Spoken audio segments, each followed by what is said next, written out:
Shalom, saudara-saudara sekalian yang dikasihi oleh Tuhan kita Yesus Kristus. Mari sebelum kita memulai renungan firman Tuhan kita pada hari Minggu pagi ini, kita bersama-sama berdoa.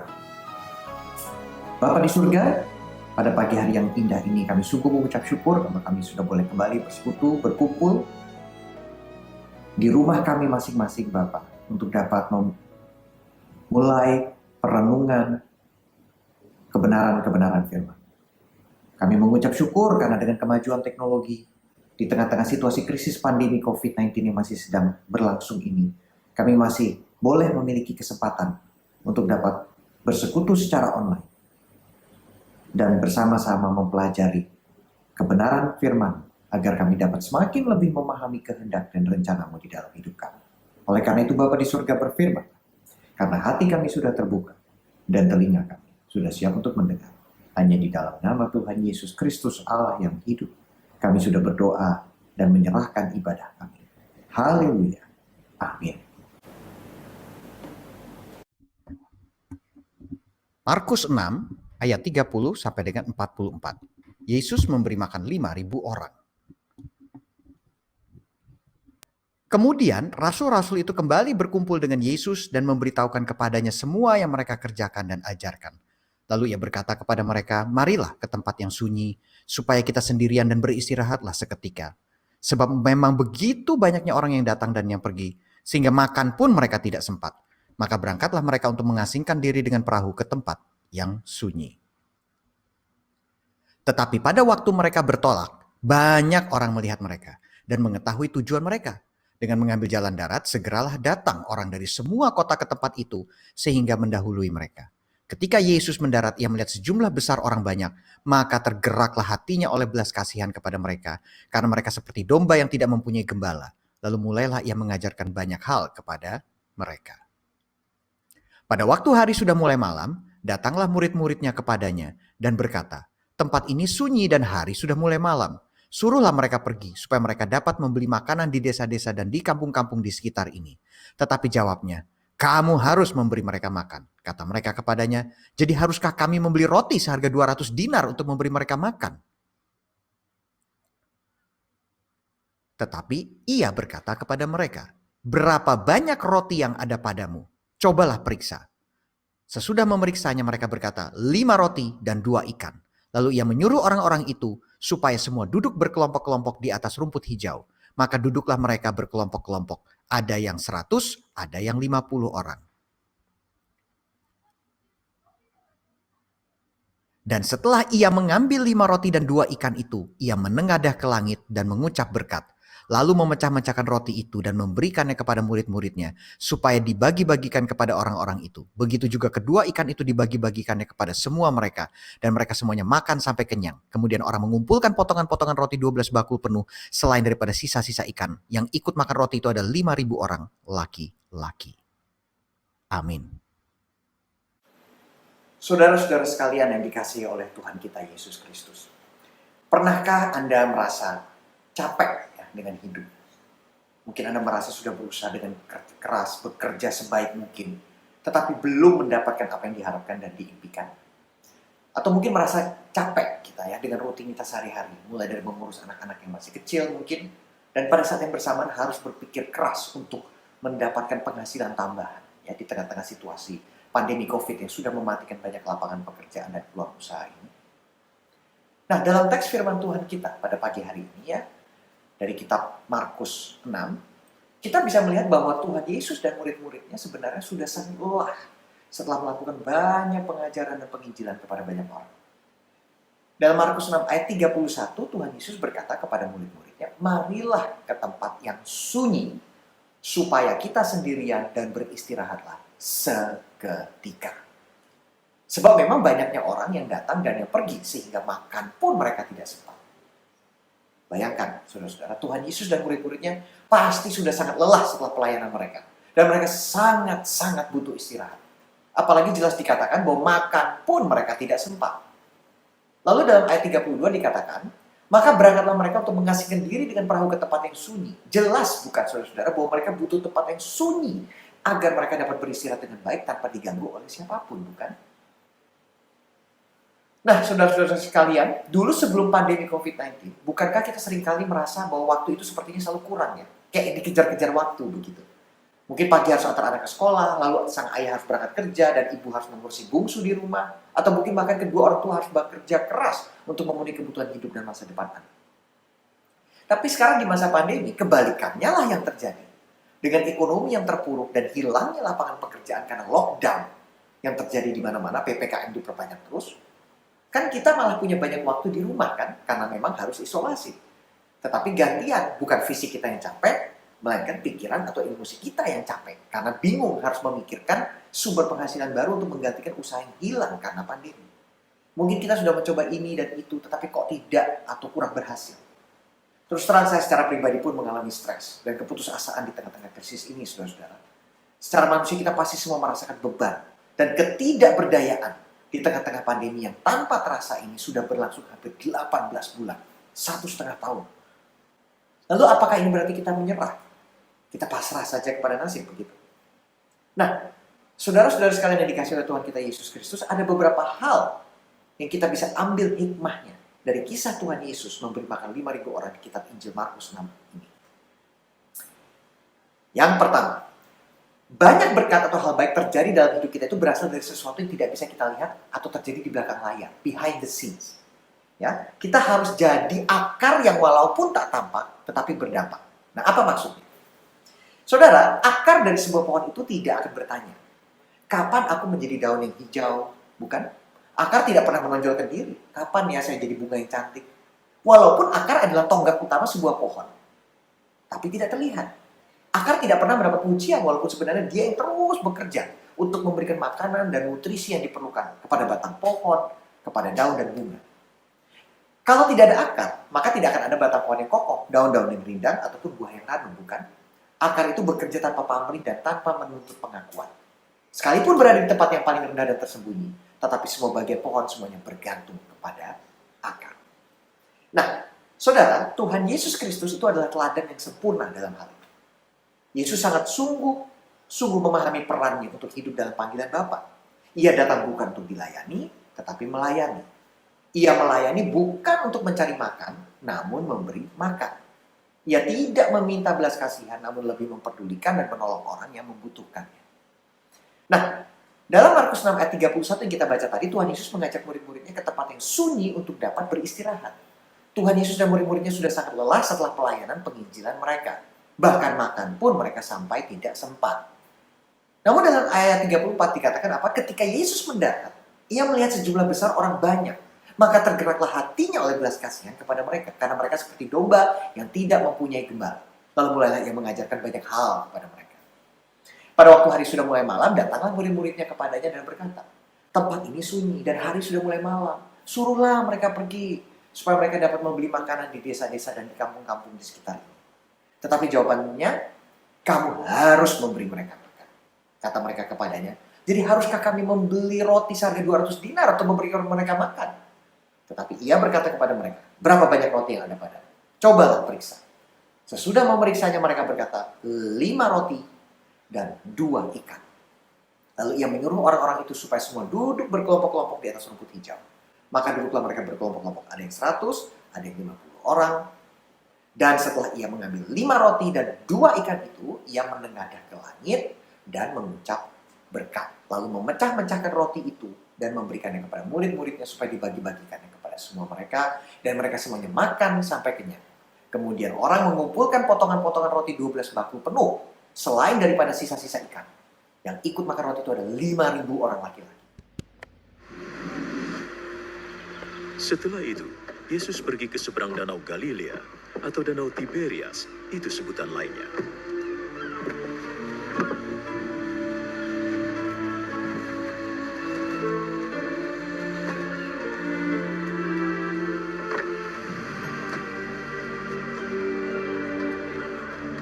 Banyak orang mengikutinya sebab mereka sudah melihat keajaibannya menyembuhkan orang sakit.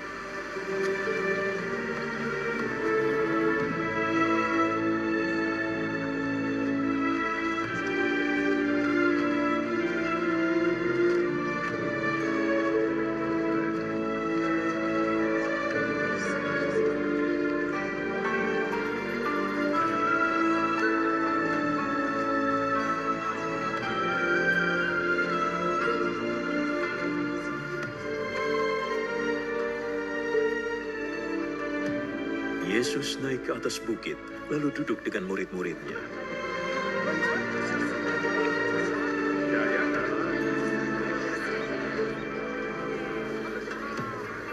Hari Raya Paskah orang Yahudi sudah dekat. Yesus memandang ke sekelilingnya dan melihat banyak orang mendatanginya.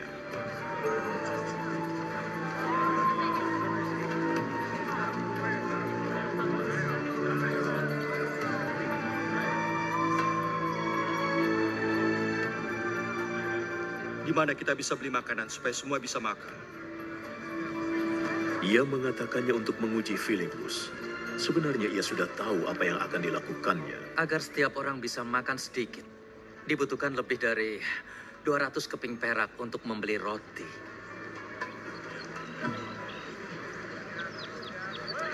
Murid Yesus yang lain, Andreas, saudara Simon Petrus, berkata, Di sini ada seorang anak laki-laki yang mempunyai 5 roti dan 2 ikan. Tapi tentunya tidak cukup untuk orang sebanyak ini. Suruh orang-orang itu duduk. di tempat itu ada banyak rumput. Jadi orang-orang itu duduk di rumput. Kira-kira ada 5.000 orang.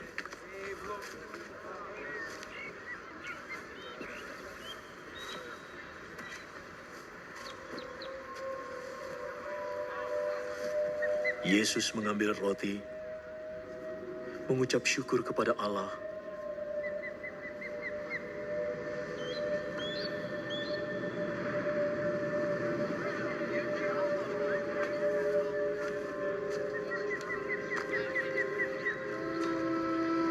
lalu membagikannya kepada mereka yang duduk di situ.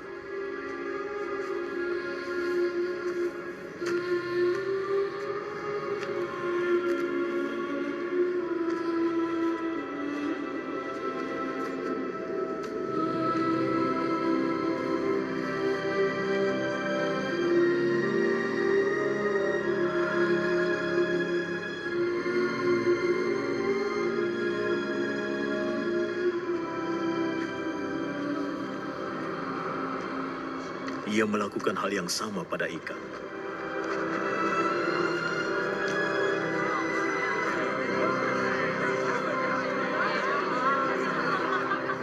Lalu mereka semua makan dengan sepuas-puasnya.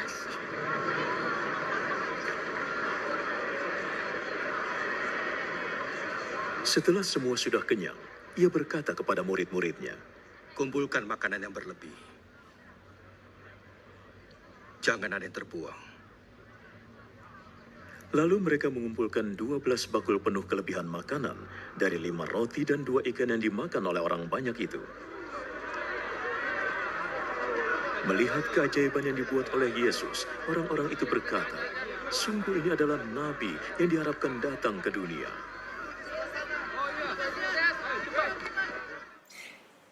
Jadi saudara, jelas sekali bukan bahwa walaupun secara manusia Tuhan Yesus sudah sangat capek, letih. Tetapi waktu ia melihat sejumlah orang besar yang menantikan dia, hatinya tergerak. Dan ia tetap melayani mereka. Teladan yang ditunjukkan Tuhan Yesus ini adalah menggambarkan filosofi akarnya tadi yang tidak pernah capek-capeknya memberikan makanan dan nutrisi yang diperlukan kepada batang pohon, daun, dan bunga yang ada di atasnya. Ia datang sekali lagi, bukan untuk dilayani, tetapi melayani. Ia melayani, bukan untuk mencari makan, namun memberi makan. Saudara-saudara sekalian, dalam masa pandemi ini banyak hal terpaksa dilakukan secara online, bukan? Ibadah, online, seminar online, belanja online, bahkan sekolah pun dilakukan secara online. Melalui YouTube kita bisa memakai video-video ibadah, pujian-pujian dan khotbah yang telah dipersiapkan sebelumnya untuk ibadah online kita. Mungkin pada saat kita mendengarkan khotbah yang hanya 30-40 menit itu, sebenarnya persiapan yang harus dilakukan itu cukup banyak ya. Mulai dari persiapan khotbahnya sendiri, tim multimedia yang mempersiapkan kamera, video, mic, pencahayaan yang baik, dan lain sebagainya. Namun tentu semua persiapan itu tidak kelihatan secara kasat mata, bukan? Hanya produk akhirnya saja yang kita lihat dalam bentuk khotbah tadi. Kita bisa lihat contoh-contoh film Hollywood ya, yang mampu menyajikan adegan-adegan action yang luar biasa karena special effects atau CGI yang dikerjakan oleh banyak orang di belakang layar. Tanpa mereka, tidak mungkin movie atau film-film tersebut akan berhasil di pasaran.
film-film Hollywood tersebut, kebanyakan kita pun dalam peran kita sebagai orang tua, sebagai majelis di gereja, sebagai pegawai perusahaan dan lain sebagainya, kita semua seringkali bekerja di belakang layar, behind the scene. Nah, dalam mengembangkan anak-anak kita, gereja kita, ataupun usaha atau perusahaan kita. Dalam keluarga, kita adalah akar yang sangat dibutuhkan bagi anak-anak kita. Di dalam pelayanan kita di gereja, kita adalah akar yang sangat dibutuhkan bagi jemaat. Jadi walaupun mungkin kita merasa kurang diapresiasi atau merasa kok kerja keras kita sepertinya tidak terlihat dan belum membuahkan hasil, percayalah bahwa jika kita melakukannya dengan setia untuk Tuhan, maka pasti akan membuahkan hasil yang menjadi berkat. Justru waktu berlebih yang kita miliki di tengah-tengah pandemi ini, pada saat kita banyak berdiam di rumah, ini menjadi kesempatan yang sangat baik untuk mendekatkan diri kepada keluarga dan anak-anak. Untuk bisa beribadah bersama, berdoa bersama, dan dengan demikian bersama-sama tumbuh dalam pengajaran Tuhan Yesus seperti yang sudah diamanatkan dalam Ulangan 6 ayat 5-7. Kasihilah Tuhan Allahmu dengan segenap hatimu dan dengan segenap jiwamu dan dengan segenap kekuatanmu. Apa yang kuperintahkan kepadamu pada hari ini haruslah engkau perhatikan. Haruslah engkau mengajarkannya berulang-ulang kepada anak-anakmu dan membicarakannya apabila engkau duduk di rumahmu, apabila engkau sedang dalam perjalanan, apabila engkau berbaring dan apabila engkau bangun. Ini adalah amanat yang sungguh teramat penting untuk kita praktekkan supaya kita bisa menjadi akar yang kuat ya, bagi keluarga dan anak-anak kita. Nomor 2, pakai apa yang ada padamu. Saudara-saudara sekalian yang dikasihi oleh Tuhan kita Yesus Kristus, kembali kepada ayat firman Tuhan kita pada pagi ini. Murid-murid Tuhan Yesus sudah berpikir bahwa untuk memberi makan ribuan orang tersebut, mereka harus beli roti seharga 200 dinar, bukan? Dalam ayat 37 dikatakan, tetapi jawabnya, kamu harus memberi mereka makan. Kata mereka kepadanya, jadi haruskah kamu membeli roti seharga 200 dinar untuk memberi mereka makan? Tetapi apa jawab Tuhan Yesus dalam ayat 38? Ia berkata kepada mereka, berapa banyak roti yang ada padamu? Cobalah periksa. Sesudah meriksanya mereka berkata 5 roti dan 2 ikan. Dan dengan memberkati 5 roti dan 2 ikan tersebut, Tuhan Yesus mengerjakan mujizatnya dan bisa memberi makan lebih dari 5.000 orang. Lebih ya, karena yang 5.000 itu hanya laki-laki, belum termasuk perempuan dan laki dan anak-anak. Nah, melalui kisah mujizat ini jelas sekali bahwa Tuhan Yesus tahu bahwa mereka tidak punya uang bukan untuk membeli roti sebanyak yang diperlukan untuk memberi makan ribuan orang tersebut. Lalu apakah berarti Tuhan Yesus tidak mampu menciptakan uang atau 200 dinar yang dibutuhkan tersebut? Saya rasa kalau Tuhan Yesus mau pasti bisa. Tetapi Tuhan Yesus ingin memberikan teladan kepada kita untuk memulai dengan apa yang ada pada kita. Dalam kisah tersebut yang mereka miliki itu adalah 5 roti dan 2 ikan. Nah, setiap dari kita pasti memiliki sesuatu yang dapat kita berikan. Sesuatu itu bisa berupa fisik atau harta benda, ataupun juga sesuatu yang bersifat tidak terlihat, seperti talenta, keterampilan, waktu, dan lain sebagainya. Bahkan talenta yang Tuhan sudah berikan kepada kita itu bisa menjadi sesuatu yang sangat-sangat berharga di masa seperti sekarang. Contoh, anak muda yang punya talenta di bidang multimedia bisa melayani dalam editing video khotbah untuk ibadah online.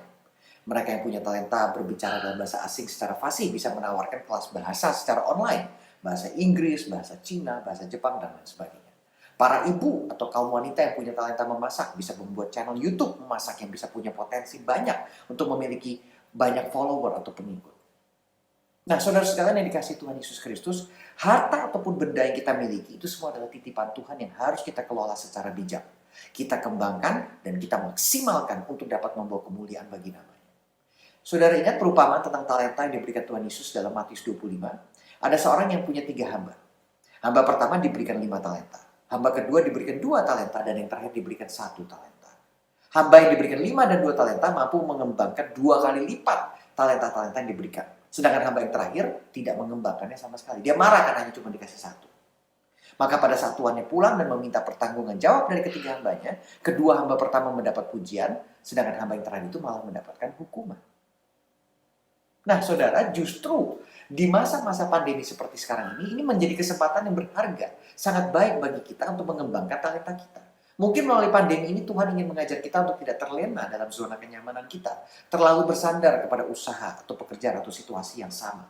Tetapi Dia ingin agar kita mengembangkan potensi yang ada dalam diri kita masing-masing, untuk bisa melayani Dia dengan lebih lagi dengan cara-cara baru yang dapat memuliakan namanya. Yang ketiga, taat pada pimpinan Tuhan. Saudara, kalau kita mendengar kata keluarga yang sukses, itu seperti apa sih? Bagaimana sih keluarga yang sukses dan gagal dalam membina anak-anak dalam keluarga? Seperti apa? Seperti apa keluarga yang ideal itu? Sungguh sulit menjawab pertanyaan ini, bukan? Bahkan ketika kita mencarinya di Alkitab, kita akan kesulitan mencari sebuah keluarga yang sempurna. Ada saja kekurangan keluarga itu. Meski begitu, kita dapat melihat ada beberapa keluarga yang dapat dijadikan teladan karena taat pada panggilan Allah. Nah, kita mulai dari keluarga Nuh. Allah memanggil Nuh dan 7 anggota keluarganya untuk diselamatkan dari bencana air bah. Mereka harus membuat bahtera super besar. Perintah ini terkesan mengada-ada, bukan? Tetapi keluarga Nuh taat pada panggilan Allah. Mereka membuat bahtera diiringi sorotan mata sinis para tetangga. Lalu apa kekurangan Nuh? Setelah bencana air bah, Nuh menjadi petani anggur. Suatu kali dia minum anggur sampai mabuk dalam keadaan telanjang di kemahnya dan anak-anaknya melihatnya. Lalu keluarga yang lain, keluarga Abraham. Keluarga Abraham dipanggil Allah untuk memberikan banyak keturunan. Dan salah satu di antaranya akan menjadi sumber keselamatan manusia. Pada mulanya Sarah istrinya tertawa mendengar panggilan ini. Dia merasa tidak mungkin kan punya anak-anak sudah tua. Sedangkan kekurangan Abraham di sini adalah takut mengakui Sarah sebagai istrinya. Ketika berada di Mesir, dia tidak mengakui Sarah sebagai istrinya karena takut akan dihukum. Akan tetapi mereka tetap taat pada rencana Allah. Keluarga Maria dan Yusuf, contoh lain, dipanggil Allah untuk melahirkan Yesus. Mereka mengalami beberapa kesulitan, namun tetap taat pada panggilan Allah. Meski Yusuf pernah berniat akan meninggalkan Maria, tapi dia membatalkannya setelah ditemui oleh malaikat. Contoh lain lagi, keluarga dari Timotius. Lois berhasil mendidik anak dan cucunya untuk takut kepada Tuhan. Mereka hidup di tengah bangsa kafir, tetapi mereka tetap menyembah Allah yang benar. Meski Eunike bersuamikan pria yang tidak menyembah Allah, tetapi dia tetap mengajarkan firman Allah kepada Timotius anaknya dengan setia. Nah, rahasia kesuksesan keluarga-keluarga yang tadi saya sebutkan tadi adalah karena mereka taat pada panggilan Tuhan. Meski pernah mengalami kegagalan, tapi mereka tetap setia pada panggilannya. Demikian juga keluarga Kristen masa kini. Kita tidak perlu takut pada kegagalan. Sebab kegagalan adalah sebuah pembelajaran supaya kualitas keluarga kita semakin baik. Untuk itu mari kita belajar dari kegagalan yang dialami keluarga-keluarga lainnya di dalam Alkitab. Contoh lain lagi, keluarga Ishak. Ya, keluarga Ishak gagal dalam membagi kasih sayang pada anak-anak mereka. Ishak lebih sayang pada Esau, Ribka istrinya lebih mengasihi Yakub. Keluarga Yakub gagal mengajarkan kerukunan di antara anak-anaknya. Dan karena rasa cemburu, saudara-saudaranya pada akhirnya mencelakai dan menjual Yusuf sebagai budak. Keluarga Imam Eli, contoh lain. Keluarga Imam Eli gagal mendidik anak-anaknya Hofni dan Pinehas untuk menghormati Tuhan. Mereka sering menjarah korban persembahan di bait Allah. Lalu contoh lain lagi di dalam kitab Hakim-Hakim, keluarga Manoah gagal mendidik Samson dalam memilih istri. Samson ngotot mengambil wanita Filistin yang tidak mengenal Allah sebagai istrinya. Dan salah satu contoh yang paling terkenal, keluarga Daud. Gagal dalam menjaga kekudusan pernikahan. Daud berselingkuh dengan Batsheba. Daud juga gagal mendidik Absalom anaknya sehingga memberontak terhadapnya. Contoh lain lagi, keluarga Ananias dan Safira gagal dalam menjaga kejujuran. Mereka membohongi Petrus mengenai jumlah uang hasil penjualan sebidang tanah. Nah, dari semua kisah di Alkitab ini, saudara, kita bisa ambil kesimpulan bahwa ketaatan kepada Tuhan itu adalah kunci dasar dari sebuah keluarga yang sukses dan menjadi berkat. Dan ini semua dimulai dari orang tua yang mengasihi Tuhan dan menjadi teladan yang baik bagi anak-anaknya. Sama seperti Tuhan Yesus juga telah menjadi teladan yang sempurna bagi kita semua. Oleh karena itu, saudara sekalian yang dikasihi Tuhan kita Yesus Kristus, marilah kita mengikuti teladan Tuhan Yesus. Hidup dalam ketaatan kepada-Nya. Sehingga kita bisa mengembangkan apa yang telah dipercayakan, diberikan Tuhan kepada kita secara bijak dan pada akhirnya menjadi akar yang kuat yang bisa menjadi topangan yang baik bagi keluarga kita, anak-anak kita, teman-teman sepelayan kita. Harapan dan impian saya adalah pada saat kita kelak bertemu dengan Tuhan Yesus di surga, Dia dapat berkata, baik sekali perbuatanmu itu, hai hambaku yang baik dan setia. Masuklah dan turutlah dalam kebahagiaan Tuhan. Selamat menjadi akar yang berdampak dan selamat menjadi berkat. Tuhan Yesus memberkati.